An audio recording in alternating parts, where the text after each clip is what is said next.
Welcome to Evening Whispers of Love. Today we have a story of Ruth, who has moved to Michigan to help with the war effort, not expecting to find love. But as life does, it has its way of giving you what you least expect. Sit back, relax, and get ready to follow Ruth's journey.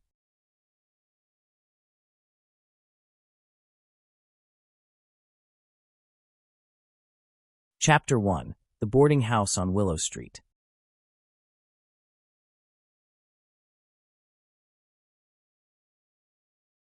Ruth Hillworth stepped off the bus with her suitcase clutched in both hands, her breath fogging in the sharp Michigan air. The street was narrow and lined with tall, bare trees that rattled in the wind like bones. She pulled her coat tighter around her thin frame and double-checked the address written on the slip of paper in her pocket. 312 Willow Street. Mrs. Ethel Mayer. Room for rent.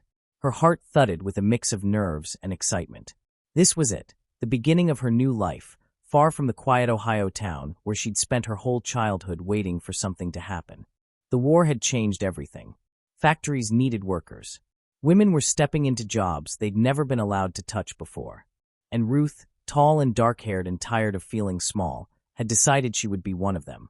The boarding house was a narrow, two-story home with chipped paint and a porch that sagged slightly in the middle. A single light glowed in the front window. Ruth climbed the steps, her suitcase bumping against her leg, and knocked. The door swung open almost immediately. "You Ruth Hillworth?" the woman asked. She was short and sturdy, with gray hair pinned in a bun and a face that looked like it had weathered every storm Michigan ever threw. Her eyes, though, were sharp and surprisingly warm. "Yes, ma'am," Ruth said. "I'm here about the room." "Of course you are. Come in before you freeze solid." Ruth stepped inside, grateful for the blast of warm air. The house smelled faintly of onions and old books. A radio hummed softly from another room, playing a war update in a clipped, serious voice. "I'm Ethel Mayer," the woman said, shutting the door behind them. "I don't fuss, I don't coddle, and I don't tolerate nonsense. But I keep a clean house, and I mind my own business. That suit you?" Ruth nodded quickly. "Yes, ma'am." "Good. Rooms upstairs. Bathrooms at the end of the hall. Don't use all the hot water unless you want me banging on the door." Ruth almost smiled. "I won't."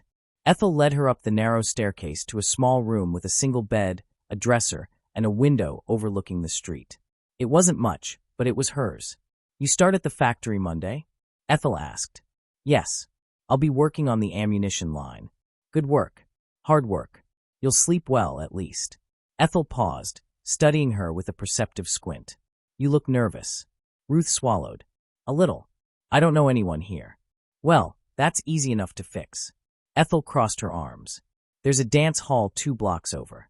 Saturday nights they've got music, coffee, and enough people to fill a barn. You ought to go." Ruth blinked. "A dance hall? Don't look so shocked. You're young. You should meet people. Make friends. Maybe even find a fella if you're lucky." Ruth felt her cheeks warm. "I'm not sure I'm looking for that." Ethel snorted. "Nobody ever is. That's why it finds you." Ruth set her suitcase on the bed, her heart fluttering with a strange mix of fear and anticipation. She'd come here to work, to help the war effort, to build something of her own. But maybe, just maybe, there was room for more. Chapter 2. The First Day and the First Splash. Ruth Hillworth's first day at the factory felt like stepping into the belly of a giant, roaring machine. The building shook with the thunder of presses and conveyor belts, the air thick with the smell of oil and hot metal.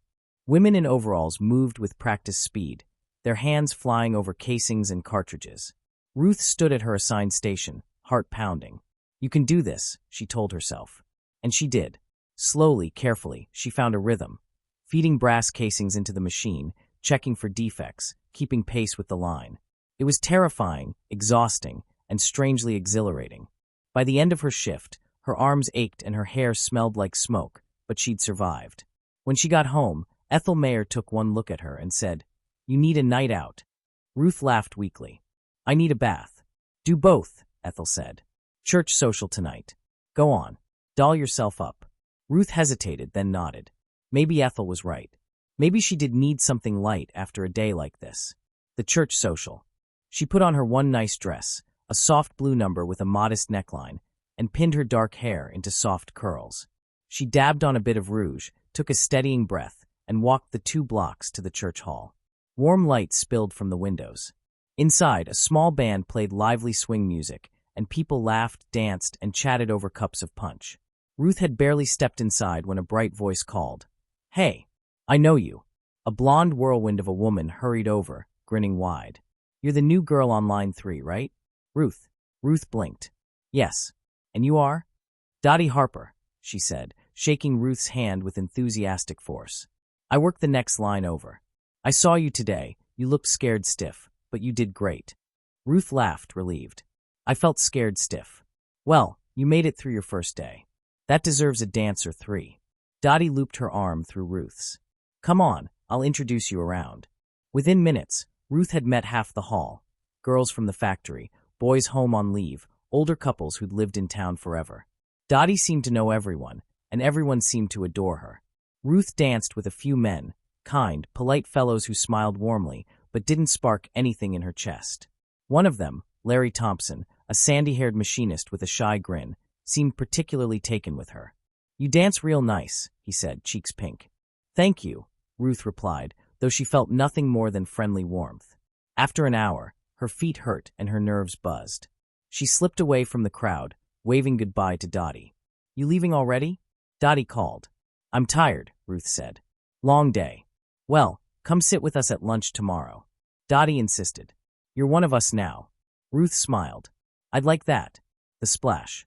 The night air was cool as Ruth walked home, her heels clicking softly on the pavement. She was halfway down Willow Street when a car barreled past, hitting a deep puddle she hadn't noticed. Water exploded over her. Cold, muddy, drenching her from head to toe. Ruth gasped, frozen in shock. Her curls drooped. Her dress clung to her legs. She looked like a drowned cat. A laugh, warm, startled, not unkind, came from the sidewalk nearby. "Oh no," a man said, hurrying over. "Miss, are you all right?" Ruth turned, mortified. He was tall, broad-shouldered, with dark hair that curled slightly at the ends. His eyes, bright, amused, and apologetic, took her in with a mixture of concern and something else she couldn't name. "I'm so sorry," he said, still fighting a smile. "That driver was a menace." Ruth tried to salvage her dignity. "I must look ridiculous." "A little," he admitted, then quickly added, "but in a charming way." She let out a helpless laugh. He pulled a clean handkerchief from his coat pocket and offered it to her. "Here. It won't fix much, but it's something." She dabbed at her face, cheeks burning. "Thank you. Can I walk you home?" he asked. "Just to make sure you don't freeze solid." Ruth hesitated, only for a moment. "All right." They walked side by side, her shoes squishing with every step. She kept tugging at her soaked dress, wishing she could disappear. "You don't have to be embarrassed," he said gently. "It happens to the best of us." "Does it?" she asked. "Well, maybe not quite like this," he admitted, grinning. Despite herself, Ruth smiled back. When they reached Ethel's porch, he paused, hands in his pockets. "I'm Stephen Walker," he said. "I live a few streets over." "Ruth Hillworth." He repeated her name softly, like he wanted to remember it. "Well, Ruth Hillworth," he said. "I hope I see you again. Preferably dry." Her cheeks warmed. "Good night, Stephen." "Good night." Chapter 3. News Travels Fast. Ruth woke the next morning with a sore throat, stiff legs, and the memory of muddy water dripping down her dress. She groaned into her pillow. What a way to make an impression in a new town. Downstairs, Ethel Mayer was already clattering pans in the kitchen. Ruth washed up, dressed in her factory overalls, and hurried down. Ethel gave her a once-over. "You look less like a drowned rat today." Ruth flushed. "Please don't remind me." Ethel snorted. "Honey, half the town saw you walk in last night. Might as well laugh about it." Ruth wasn't sure she could laugh yet, but she tried. Back at the factory. The factory floor was just as loud and overwhelming as the day before, but Ruth felt steadier now. She found her station, tied her hair back, and got to work. It wasn't long before Dottie Harper came bouncing over during the mid-morning break, her blonde curls bobbing like springs. "There she is," Dottie announced. "The belle of the puddle." Ruth groaned. "Oh no. You heard." "Heard." Dottie cackled. "Sweetheart, I know." Ruth covered her face. "It was awful." "Oh, I bet it was," Dottie said, leaning in conspiratorially. "But you know what's funny?"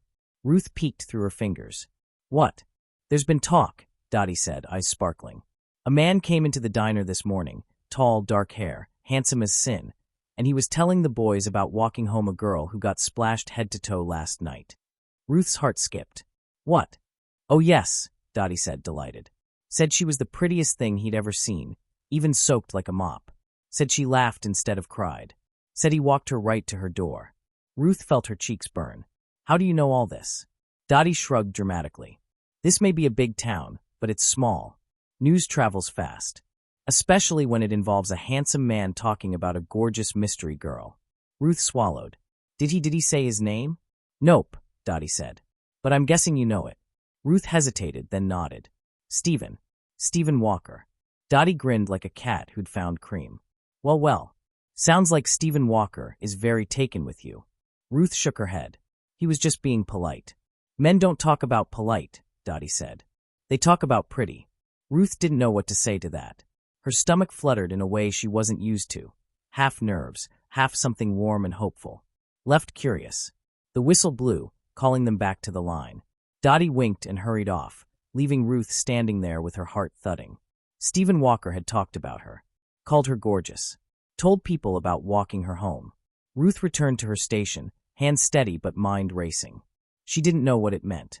She didn't know if she'd ever see him again. But she hoped she would.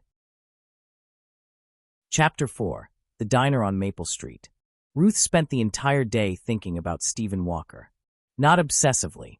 At least that's what she told herself, but enough that every time she fed a casing into the machine, she wondered if he really had talked about her at the diner. Enough that Dottie's teasing grin replayed in her mind. Enough that she found herself smoothing her hair more than usual during breaks. By the time her shift ended, she'd made up her mind. She was going to the diner. Not because she expected anything. Not because she was chasing a man. Just curiosity. That's what she told herself. The diner sat on the corner of Maple Street, glowing warm against the early evening chill. Ruth pushed open the door, the bell jingling overhead. And there he was. Stephen Walker sat at the counter, sleeves rolled to his forearms, dark hair neatly combed, looking, well, dapper was the only word for it. He was stirring his coffee absent-mindedly, eyes distant, like he was thinking about something important. Or someone. Ruth's heart fluttered. She slid into a booth, trying to look casual. She ordered a bowl of stew she barely tasted. She kept sneaking glances at him, wondering if she should say something. She didn't have to. Stephen turned, saw her, and his entire face lit up. He stood immediately and walked over, stopping at her table with a shy but unmistakably pleased smile. Ruth, he said, like her name was something warm. Didn't expect to see you here. She tucked a strand of hair behind her ear. I heard this place was good. It is, he said, eyes softening. Mind if I sit? Please. He slid into the booth across from her, and suddenly the diner felt smaller, quieter, like the world had narrowed to just the two of them. They talked about the factory, about the town, about how she was settling in. Stephen listened intently, leaning forward, elbows on the table, as though every word she said mattered. When she finished her stew, he cleared his throat. Can I walk you home again? Ruth's pulse jumped. Yes. I'd like that. The walk. They stepped out into the cool night, the city humming softly around them. Street lamps glowing, distant music drifting from open windows, the faint rumble of trains in the distance. Stephen didn't rush. He walked beside her, hands in his pockets, matching her pace. They wandered past shop windows and quiet streets, talking about nothing and everything. At one point, Ruth laughed at something he said. Really laughed, and Stephen looked at her like he'd never seen anything so lovely. When they reached Willow Street, the porch light of Ethel's house glowed faintly ahead. Ruth slowed, suddenly nervous. Stephen stopped too, turning to face her. I'm glad I saw you tonight. I'm glad I came, she admitted. He hesitated, searching her face. Ruth, may I? She didn't know what he was asking, not exactly, but she nodded anyway. Stephen stepped closer, gently cupping her cheek with one warm hand. He leaned in slowly, giving her every chance to pull away. She didn't. Their lips met softly at first, tentative, warm, careful. Then deeper, sweeter, as though both of them had been waiting for this without realizing it. When he pulled back, Ruth felt breathless, glowing from the inside out.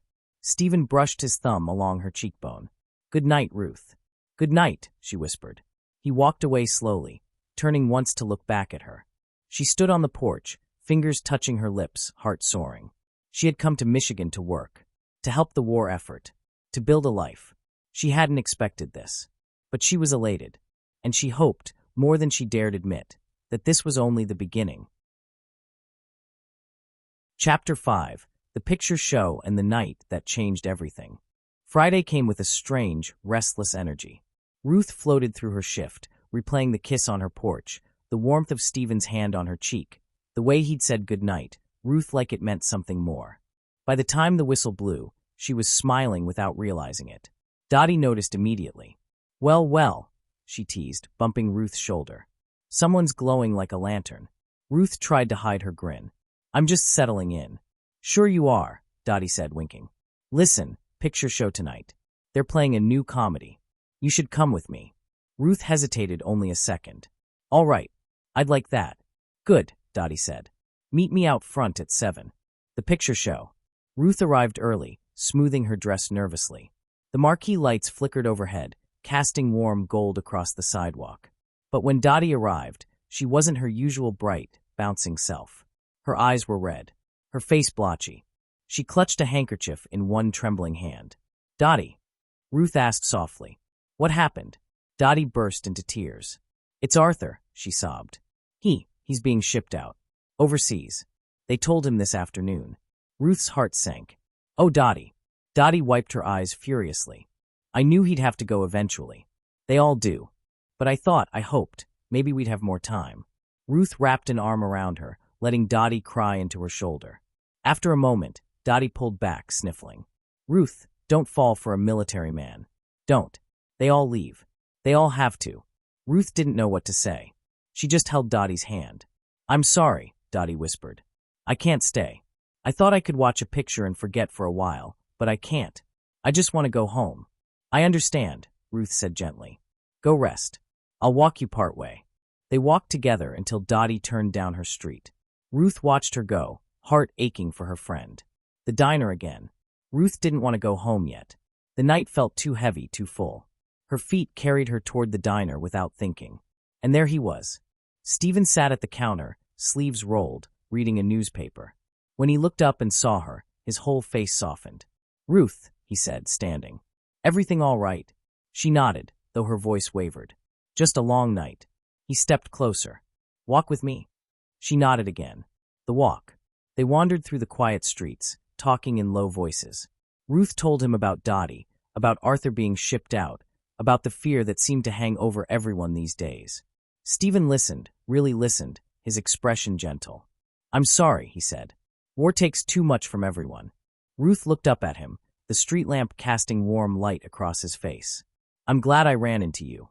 He reached for her hand, hesitant, then sure when she didn't pull away. I'm glad too. They walked until the streets grew quieter, until the city lights thinned. Stephen paused outside a brick apartment building. This is me, he said softly. Would you like to come up? Just to talk more. Only if you want to. Ruth felt her heart flutter. She thought of Dottie's tears, of the uncertainty of the world, of the way Stephen looked at her like she was something precious. I want to, she said. The apartment. His apartment was small but warm, books stacked on tables, a radio humming softly, the faint smell of coffee lingering in the air. Stephen took her coat, his fingers brushing her shoulders, sending a shiver through her. They talked for a while, about their families, their fears, their hopes. But the space between them kept shrinking, the air thick with something unspoken. Finally, Stephen reached for her hand again. Ruth, he murmured, voice trembling. I know it's soon. I know it's fast. But I love you. Her breath caught. He swallowed. I've tried to talk myself out of it.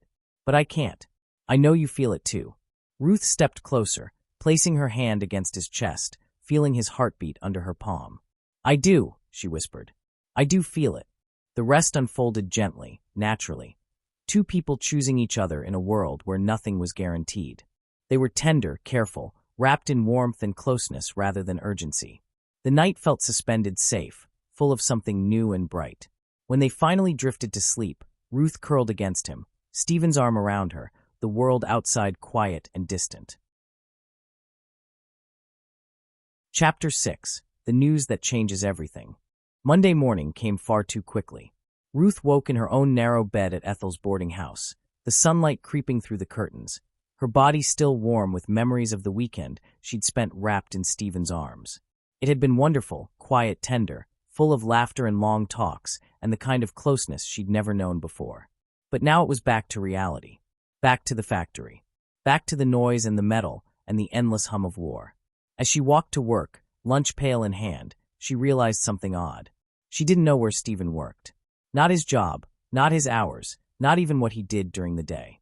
She'd been so swept up in him, his smile, his gentleness, the way he looked at her like she was the only thing in the room, that she'd never asked. I'll ask him tonight, she promised herself. At the factory floor was already roaring when she arrived. Women hurried to their stations, tying back hair, rolling up sleeves.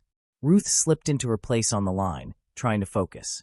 Dottie arrived a few minutes later, and one look told Ruth something was wrong. Her eyes were red, her face puffy. She looked like she hadn't slept. "Dottie," Ruth asked softly. "What happened?" Dottie sniffed, wiping her nose with the back of her hand. "Larry proposed." Ruth blinked. "Larry? From the social?" Dottie nodded miserably. "He asked me last night. Said he didn't want to leave without knowing I'd be waiting for him." Ruth's heart sank. "Oh, Dottie." "I said yes," Dottie whispered. "I didn't know what else to do." "He was crying, Ruth. Crying. And he leaves in 2 weeks." Ruth hugged her tightly. "I'm happy for you. Truly." But inside, she felt a twist of pity. Dottie was right. Men went to war. Men didn't always come back. And Larry's sweet, shy Larry. Ruth didn't know what to think. The whistle blew, and they returned to their stations. But Ruth's mind wasn't on the casings or the machines. It was on Stephen, on the weekend they'd shared, on the future she was starting to imagine. That evening, after her shift, Ruth didn't even go home first. She walked straight to Stephen's apartment, her heart fluttering with anticipation. He opened the door almost immediately, his face lighting up when he saw her. "Ruth," he murmured, pulling her inside. They kissed, slow at first, then deeper, more urgent. Ruth melted into him, her hands in his hair, his arms around her waist. The world outside faded. But then Stephen pulled back. Not far. Just enough. His expression had changed, still tender, but shadowed by something heavy. "Ruth," he said quietly, "I need to tell you something." Her breath caught. "What is it?" He took her hands, holding them tightly, as if afraid she might slip away. "I enlisted," he said. "In the Navy." Ruth stared at him, the words hitting her like a blow. "I'm leaving," he added, voice barely above a whisper. The room felt suddenly smaller, colder, unsteady beneath her feet. Ruth swallowed hard. "When?" "Soon," he said. "Very soon." She felt her heart crack, not loudly, not dramatically, but quietly, like something delicate breaking under too much weight. Stephen cupped her face, his thumb brushing her cheek. "I didn't want to tell you like this. I didn't want to ruin anything. But I couldn't keep it from you." Ruth blinked back tears. "Why didn't you tell me sooner?" "Because I didn't expect you," he said. "I didn't expect us. And once I met you, I didn't want anything to change." But everything had changed. Ruth stood there, trembling, caught between love and fear, between the sweetness of the weekend and the reality of war. Stephen pulled her into his arms, holding her tightly. "I'm so sorry," he whispered into her hair. Chapter 7. The Note Under the Door. Ruth felt sick. The world swayed. "You're leaving," she whispered. "Ruth, yes. But I didn't know how to tell you. I didn't expect to meet you. I didn't expect any of this."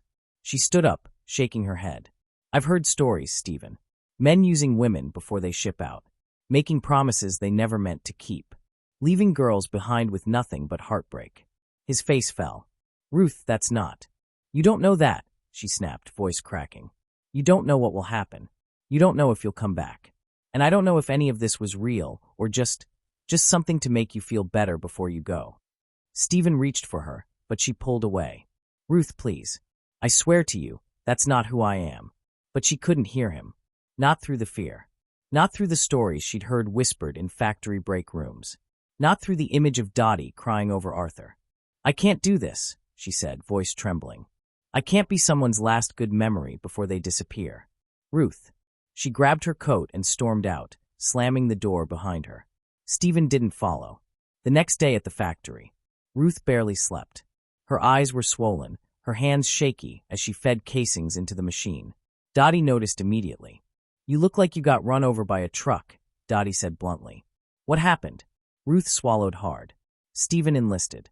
He's leaving. And I told him I couldn't do it. Dottie froze. You what? I told him I couldn't be with someone who might not come back. Dottie's face twisted, anger, disbelief, heartbreak all tangled together. Ruth Hillworth, you listen to me right now. Ruth blinked, startled. You think this world is easy? Dottie demanded. You think any of us get guarantees? Arthur's leaving. Larry's leaving. Half the men we know are leaving. And we don't get to choose the world we live in, but we do get to choose who we love in it. Ruth's throat tightened. Dottie. No, Dottie said fiercely. You don't get to run because you're scared. We're all scared. But if you find something good, something real, you hold on to it. Because you don't know how long you'll have. Ruth stared at her, stunned. Dottie's voice softened. Don't throw him away because the world is cruel. That's exactly why you should keep him. Ruth didn't know what to say. She worked the rest of her shift in silence, Dottie's words echoing in her head. That night, Ruth went home exhausted, her heart heavy. She changed into her nightgown, brushed her hair, and sat on the edge of her bed staring at the wall. A knock sounded at her door. Her breath caught. Stephen. She knew it instantly. She froze, heart pounding, but didn't move. Didn't answer. She couldn't face him, not yet. Not with her emotions still raw and tangled. After a long moment, she heard him sigh softly. Then a faint rustle. A piece of paper slid under her door. His footsteps retreated down the hall. Ruth waited until she was sure he was gone before she picked up the note with trembling hands. The handwriting was steady, careful. Ruth, I'm not writing to change your mind. I'm writing because you deserve the truth. I love you. I know it's soon, but I know what I feel. I want to marry you.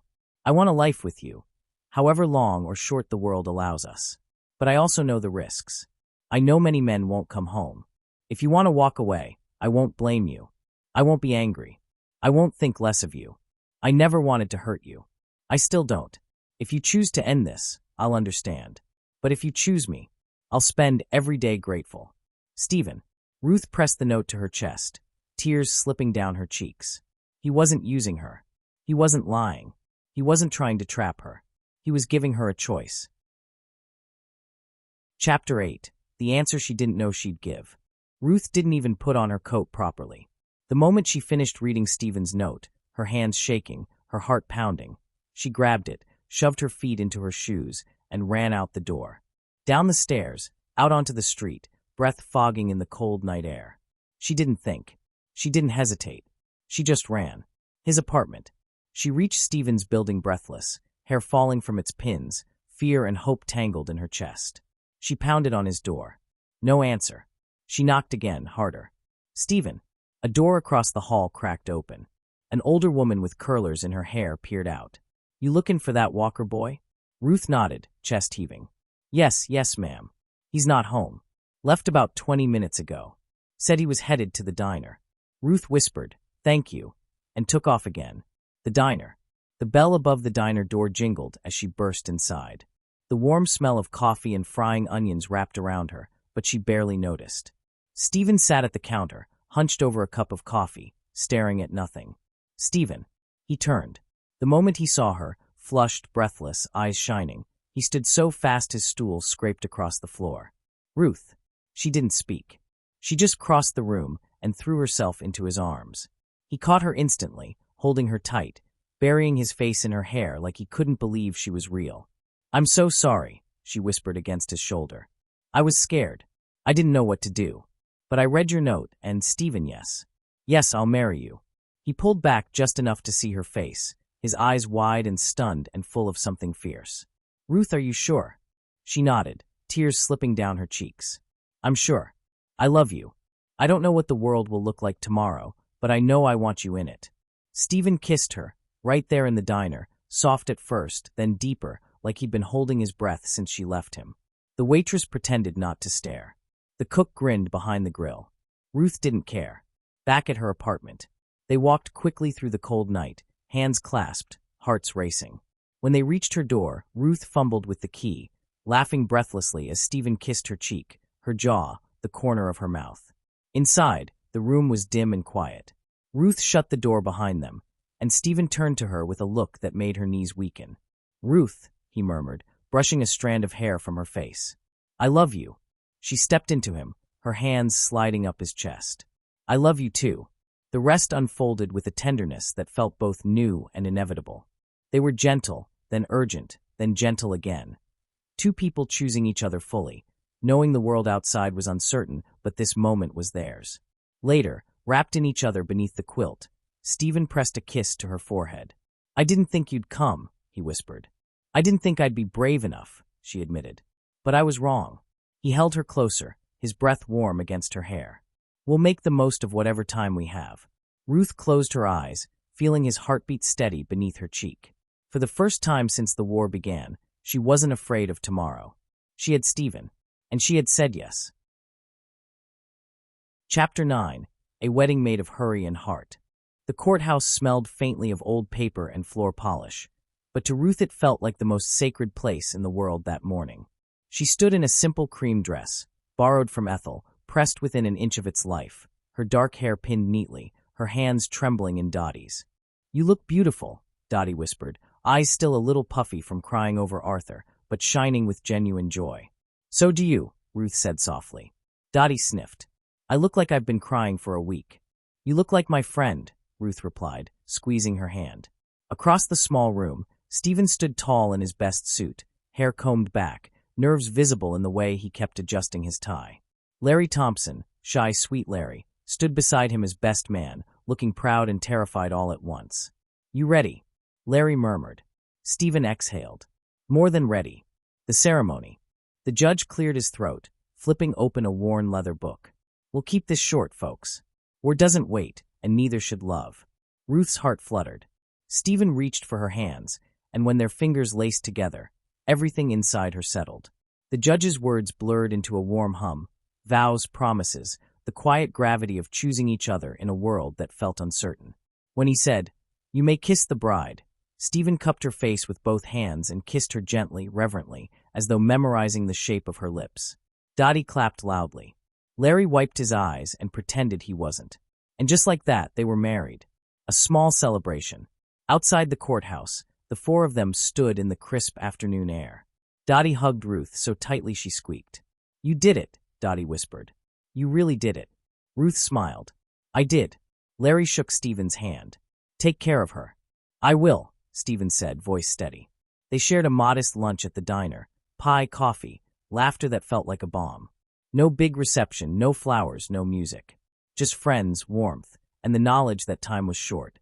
When Dottie and Larry finally left, waving as they walked down the street, Stephen turned to Ruth with a softness that made her breath catch. "Ready to go home?" he asked. She nodded. The wedding night. Stephen's apartment was quiet when they stepped inside, the late afternoon sun casting warm gold across the floorboards.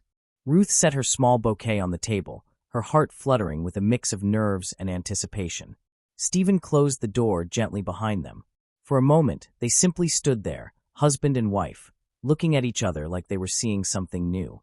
Then Stephen stepped forward, brushing a thumb along her cheek. "Mrs. Walker," he murmured, voice low and full of wonder. Ruth felt her cheeks warm. "Say it again."